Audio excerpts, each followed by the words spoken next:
제35장 미국은 지금 몇 시인가? 먼저 시편 33편 12절, 9편 17절, 잠언 14장 34절을 읽어보라. 자기들이 하나님이 주이신 민족은 복이 있으며 주께서 자기 유업으로 택하신 백성은 복이 있도다. 시편 33편 12절. 악인은 지옥으로 돌려질 것이요 하나님을 잊어버린 모든 민족들도 그러하리라. 시편 9편 17절. 의는 민족을 높이지만 죄는 모든 백성을 욕되게 하느니라. 잠언 14장 34절. 미국은 게이 해방, 여성 해방, 흑인 인권 등을 위해 태어난 나라가 아니다. 미국은 원래 유럽인들인 프로테스탄트들이 세운 국가인데 프로테스탄트는 루터, 찌빙글리, 칼빈, 낙스 등의 종교개혁자들이 오늘날까지도 교회로 가장하고 있는 정치적 국가 로마 카톨릭에 항거하면서 생겨났다. 로마 카톨릭은 자칭 그리스도인의 신앙을 표방한다고 하지만 엄연히 별도의 정부, 우편체계, 은행, 군대, 국가의 수장을 두고 있는 정치적인 국가로서 바티칸 시국이라 불린다. 그러니까 로마 카톨릭의 압제에서 신물이 났던 유럽인들이 세상을 지배하고자 했던 교황으로부터 분리했던 것이다.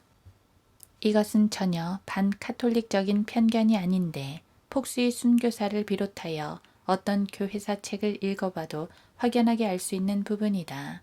1534년 헨리 8세는 로마 카톨릭과 분리하고 영국 국교회를 세웠다. 그러나 사실상 그들은 로마 카톨릭과 똑같은 패단을 보여주었고 국교회 주교가 승인하지 않는 어떤 사람도 설교할 수 없었다. 청교도들은 바로 이러한 국가 종교의 압제를 피해서 미대륙을 향해 떠난 것이다. 메이플라워 호를 타고 대서양을 건너간 필그림들은 그 해안에 닿을 무렵 우리의 이주는 하나님의 영광과 그리스도인의 신앙의 발전을 위한 것이라고 선언했다. 하나님께서는 존 엘리엇과 데이비드 브레이너 등을 쓰셔서 인디언들을 구원하셨고 로저 윌리엄스는 최초의 침례교회를 세웠다. 또한 주님께서는 조나단 에드워즈와 그의 성난 하나님의 손안에 떨어진 죄인들이라는 설교를 들어 쓰셔서 대각성 운동을 일으키셨다. 결과적으로 청교도들 가운데 교회 출석, 교리문답, 성사 등을 의지했던 많은 이들이 구원받게 되었고 설교자들과 선교사들을 양성하기 위한 학교들도 세워졌는데 하버드 대학교, 예일 대학교, 다트머스 대학교 등이 그것이다.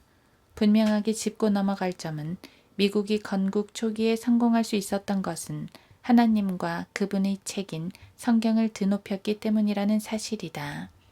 그러나 소위 미국의 건국의 아버지들이 작성했던 미국 독립선언, 미국 헌법, 미국의 권리장전 그 어디에도 주 예수 그리스도의 이름은 기록되어 있지 않다. 즉, 그 건국의 아버지들에 따르면 하나님께서는 미국에서 그 어떤 권리도 없으시다는 것이다. 그래서 주님은 미국이 자만에 빠질 때마다 전쟁을 하나씩 보내셨는데 1775년에 시작된 독립전쟁에서 이긴 후에는 1812년에 미영 전쟁이 일어나게 하셨다. 이 전쟁에서 승리하자 이번에는 멕시코와의 전쟁을 발발하게 하셨다. 멕시코를 이긴 후에는 남북전쟁을 겪게 하셨다. 이 남북전쟁에서 회복되자 미국 스페인 전쟁과 미국 필리핀 전쟁이 일어났다. 두 전쟁을 모두 승리한 뒤에는 몇 년이 지나지 않아 유럽으로 건너가 제1차 세계대전을 치르게 하셨다. 독일의 카이저 비렐름 2세를 패배시킨 이후 루즈벨트 대통령은 이제는 국민 여러분의 아들들이 해외로 파병되어 참전하는 일은 없을 것입니다. 라고 말했으나 채 몇 년도 지나지 않아 제2차 세계대전에 휘말렸고 독일과 일본 두 개의 전쟁에서 싸워야 했다. 그리고 소위 슈퍼파워 미국이 한국에 가서는 체면을 구겼고 베트남에 가서는 망신을 당했다. 중동에 가서는 번번이 이기지도 못하는 전쟁을 계속했다. 이라크, 아프가니스탄 등. 급기야 2001년에는 주님께서 마호메트의 추종자들을 미국으로 보내셔서 테러를 저지르도록 허락하셨다. 그러는 동안에도 하나님께서는 위대한 설교자들을 보내셔서 미국을 회개와 믿음으로 이끄셨다.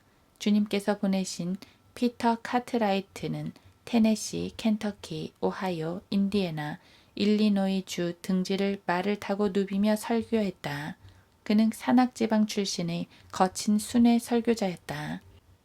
혹자가 예수님을 믿지 않으려고 하면 그를 넘어뜨리고는 그의 몸 위에 걸터 앉아 이렇게 말하곤 했다. 어이 친구, 성령님께서 자네를 책망하시는 것을 느끼지 못하겠어? 한 번은 그가 뉴올리언스의 집회에서 설교한 적이 있었다. 마침 앤드류 잭슨 장군이 그 예배에 참석하게 되었는데 그 교회 목사는 카트라이트에게 장군님이 오셨소 라고 하면서 설교를 좀 부드럽게 하라는 어조로 말했다. 이에 카트라이트는 모든 사람이 듣도록 이렇게 외쳤다. 가서 잭슨 장군에게 말하시오. 만약 회개하지 않는다면 그도 깜둥이 도둑처럼 지옥에 가게 될 것이라고 말이오. 예배가 끝났을 때 잭슨 장군은 그에게 이렇게 말했다. 내게 당신처럼 용감한 사람이 10명만 있다면 당장 오늘 밤에라도 대서양을 건너가 영국을 차지할 것이요. 잭슨 장군은 카트라이트의 정직함에 대해 고마워했던 것이다. 옛날의 미국인들은 현대 미국인들에게서 찾아볼 수 없는 강철 같은 품성을 갖고 있었다. 예전의 구원받지 않았던 미국인들이 현대의 구원받은 미국인들보다 배짱이 더 컸다. 세계에서 가장 큰 군사력을 지닌 나라를 2번이나 이기고 나자 미국인들은 왕이신 예수님께서 오시지 않았는데도 왕국을 세우는 것에 대해 말하기 시작했다. 그리고 각 주들의 독립을 위해 싸웠던 미국이 이제는 연방정부가 각 주들의 시민들의 의사를 무시하고 법을 집행할 수 있는 나라가 되었다. 이것이 바로 지난 몇 년간에 일어났던 일이다. 약 38개 주의 시민들이 결혼은 한 남자와 한 여자가 하는 것이라고 규정하는 쪽에 투표했지만 연방정부와 미국 대법원은 38개 주 시민들의 다수의 표들을 뒤집어버렸고 변태 성욕자들, 동성연애자들의 결혼을 합법화했다. 그래서 미국 헌법이 농담에 지나지 않는다고 말하는 것이다. 사실상 각 주들에게는 공립학교에서 무엇을 가르치고 어디에 세금을 쓰고 어떻게 언론의 자유를 규제할지 그것을 결정할 자유가 없는 것이다. 베드로후서 2장 19절, 요한복음 8장 34, 36절. 남북전쟁 이후 미국 북부 사람들은 공장들로 돌아갔고 번영을 누리면서 예수 그리스도와 성경을 버렸다. 반면 남부는 황폐화되었고 남은 것이 성경밖에 없었다. 그래서 남부에 바이블 벨트가 형성된 것이다. 그러나 20세기 후반에 남부가 부유하게 되자 그들 역시 하나님과 성경을 버렸다. 누가복음 16장 13절. 우리는 여기에서 2가지 중요한 교훈을 배울 수 있다. 첫째, 하나님과 성경을 신뢰하는 나라는 설사 전쟁에서 패한다 해도 사실상 승리한 것이다. 둘째, 동맹국들, 군대 관세, 재력 등이 자기들을 구해줄 것이라고 믿는 나라는 전쟁에서 이겨도 지는 것이다. 자, 미국이 이렇게 오랫동안 자유를 누릴 수 있었던 것은 주님께서 위대한 설교자들을 보내주셨기 때문이다.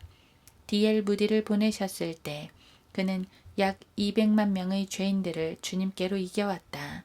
또한 구식 감리교 복음 전파자 샘 존스를 보내셨고 윌버 체프만과 그의 찬송 인도자 찰리 알렉산더를 보내셨으며 무디의 동역자 R.A. 토레이도 보내주셨다. 이 기간 동안 주님께서는 미국이 대서양에서 태평양까지 뻗어나갈 수 있도록 군사적으로, 경제적으로, 또 기술적으로 복을 주셨다. 영적으로도 복을 주셔서 후천년주의자들은 왕국이 임하고 있다는 착각을 하기도 했다. 미국이 커지고 자만하게 되자 주님께서는 제1차 세계대전에 참전하게 하셔서 그 자만을 한풀 꺾어 놓으셨다. 이것이 바로 하나님께서 미국을 책망하시는 방법이다. 제1차 세계대전이 일어나기 전에 기독교 학자들은 킹제임스 성경을 버렸고 디모데전서 3장 16절, 누가복음 2장 33절, 골로새서 1장 14절, 요한일서 5장 7절 등의 수많은 구절들에서 믿음의 근본적인 교리들을 공격하는 ASV를 채택했다. 그러자 하나님께서는 그렇게 했단 말이지. 내 말을 그따위로 취급하는 나라를 내가 어떻게 하는지 너희들에게 똑똑히 보여주마 라고 하셨다. 그 결과 제1차 세계대전에서 11만 6,708명의 미국인들이 전사했다. 하나님께서는 그분의 계명을 어겼던 유대인들에게도 그렇게 경고하셨으니 곧 이방 족속들이 와서 한 사람이 1,000명을 쫓으며 두 사람이 10,000명을 도망치게 할 것이라고 말씀하신 것이다. 신명기 32장 30절. 1908년에는 미국 교회 협의회의 전신인 미국 연방교회 연합이 형성되어서 에큐메니칼 운동을 벌이자 하나님께서는 제1차 세계대전으로 미국을 보내셔서 2,500만 달러의 빚을 지게 하셨는데 아직도 이 빚을 다 갚지 못했다. 1933년에 미국은 금주법을 폐지했다. 그러자 갱단들의 다툼에서 죽었던 자들보다 훨씬 더 많은 사람들이 술 때문에 죽었고 알코올 중독자들을 치료하는데도 어마어마한 액수의 비용을 들여야 했다. 갈라디아서 6장 7절. 악인에게는 화로다. 그에게 화가 있으리니 이는 그의 손들의 보응이 그에게 주어질 것임이라. 이사야 3장 11절.